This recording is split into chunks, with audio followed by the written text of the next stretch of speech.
তাজুদুল হক রুবেল, একটু আপনার কাছ থেকে জানতে চাই, এই যে অতিবৃষ্টিতে বা উত্তরবঙ্গে কৃষকদের যেই কষ্ট, সেই জায়গায় যদিও সরকারিভাবে বলা হয়েছে, আজকে প্রধানমন্ত্রী বলেছেন তারা সহায়তার আশ্বাস দিয়েছেন, এর আগের অভিজ্ঞতায় কি বলে আসলে কতটা কৃষকরা দিন শেষে সেই সহায়তাটা পায়, আর এবারে সরকারের সহায়তা কত পাবে বলে আপনি মনে করেন, কতটা মানে এই ক্ষেত্রে স্বচ্ছতা এসেছে? ধন্যবাদ। একটা প্রবাদ বলতে ইচ্ছা করতেছে, হ্যাঁ, ভিক্ষা চাই না মা, কুকুর সামলাও।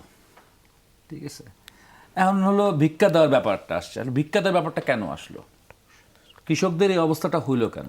বিশেষ করে নেত্রকোনার কথা বলছেন তো, নেত্রকোনা বলেন, কিশোরগঞ্জ বলেন, সব কিছু মিলে হাওর এলাকা, যেখানে সাধারণত জমি হচ্ছে এক ফসলি জমি, ঠিক আছে, শুধুমাত্র বোরো ধান হয়। আমাদের অন্যান্য এলাকা এমন হয়, আউশ হয়, এখন তা হয় না, শুধুমাত্র একটা ধান হয়। সেই ধানটাই কিন্তু এই বৃষ্টির পানিতে ভেসে চলে যাচ্ছে, এই বন্যার পানিতে। এখানে একটা বাঁধ তৈরি করার কথা না? হ্যাঁ, বাঁধ কিন্তু তৈরি হয়, প্রতি বছর বাঁধ তৈরি হয়, প্রতি বছর সরকার বরাদ্দ দেয় কিন্তু বাঁধ তৈরি করবার জন্য। আমার মনে হয় মাননীয় প্রধানমন্ত্রীর প্রথম উদ্যোগ গ্রহণ করা দরকার। এই যে বাঁধ তৈরি করা হইলো, এই বাঁধটা ভাঙলো কেন? এটা কারিগরি ত্রুটির জন্য ভাঙলো, না কেন টাকা পয়সা ওখানে চুরি করা হয়েছে দেখে ভাঙলো আর কি? লাস্ট বাঁধটা তো তৈরি করছে হচ্ছে বিগত সরকারের আমলে, এন্টারিমের আমলে। ওই বাঁধ ভাঙলো কেন? ওই বাঁধ ভাঙার পিছিয়ে কে কে যুক্ত আছে, তাদেরকে হচ্ছে দায়ী করতে হবে। নাইলে আপনি তো হচ্ছে ব্যাপারটা এরকম যে কৃষক হচ্ছে সবসময় হলো মানে কৃষক তো কৃষক, সে তো ভিক্ষুক না। ঠিক আছে, সে পরিশ্রম করে, সে পরিশ্রম করার পর তার পরিশ্রমের ফসল বানের জলে ভাসা যায়, এবং সেই ভাসে যাওয়ার ক্ষেত্রে রাষ্ট্রের দায় আছে। ফলে রাষ্ট্রের যারা জড়িত আছে এই বাঁধের দুর্নীতির পিছনে, তাদের হলো গিয়ে গ্রেপ্তার করতে হবে, তাদের বিচার করতে হবে। এটা একটা খুব গুরুত্বপূর্ণ বিষয়। তারপরে যে বিষয়টি হচ্ছে যে আমরা এখন ইমিডিয়েট যে আমাদের যে ক্রাইসিসের জায়গাগুলো, সেই ইমিডিয়েট ক্রাইসিসের মধ্যে যেটা হতেছে, শুধু তো বন্যা তো না, আপনার তো হচ্ছে গিয়ে মানে এটা কোথায় সে ওষুধ দেবেন, সর্বাঙ্গে তো ব্যথা শুরু হয়েছে আর কি। কোথায় এখন ওষুধ দেবেন? এখন তেলের দামের সাথে সাথে হচ্ছে সমস্ত জিনিসের দাম বাড়তেছে। এখন কতগুলো জায়গা আছে কিছু লজিক্যাল কারণে দাম বাড়বে। আজকেও দেখলাম যে ব্যারেল প্রতি $136, $136 পৌঁছায় গেছে বিশ্ববাজারে। যে $136 যখন পৌঁছায় যায়, তখন হচ্ছে বাংলাদেশের তেলের দাম দেখা গেল আবার আরেক দফা বাড়ার একটা পরিস্থিতিতে আসবে আর কি।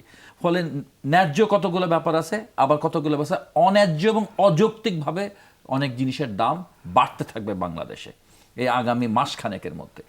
সেই সব বিষয়গুলোকে ঠেকানোর ক্ষেত্রে, সেটা বাড়বে মজুতদারির কারণে, সেটা বাড়বে সিন্ডিকেটের কারণে, সেটা বাড়বে মধ্যস্বত্বভোগীদের কারণে। এখনো তো আমি শুনেছি আলু উত্তরবঙ্গে, ঠিক আছে, আলু হচ্ছে গিয়ে নাকি 10 টাকা কেউ নিতে চায় না। 10 টাকা করে সাদা হইলো, সেখানে হচ্ছে যারা মধ্যস্বত্বভোগীরা নিতে চাচ্ছে না আলু 10 টাকা। আপনি ঢাকা শহরে আলু কত দিয়ে কিনতেছেন? এবং আপনি কয়েকদিন পরে ওই 10 টাকার আর কম মূল্যে 5 টাকা, 60 টাকা, 6 টাকায় কৃষক যদি বেচে, সেটা যখন আপনি হচ্ছে এখানে খাবেন, ঢাকায় বাজার থেকে কিনতে নেবেন, সেটার দাম তো অনেক হবে আর কি। এই যে কৃষক তার ফসলের ন্যায্য মূল্য পায় না বাংলাদেশে, ঠিক আছে, এই জায়গাগুলোতে একটু হচ্ছে আমার মনে হয় গুরুত্ব দেওয়া প্রয়োজন আছে।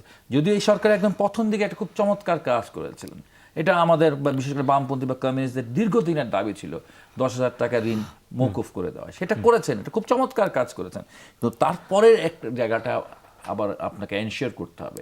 সারের সংকট খুব তীব্র আকার ধারণ করবে।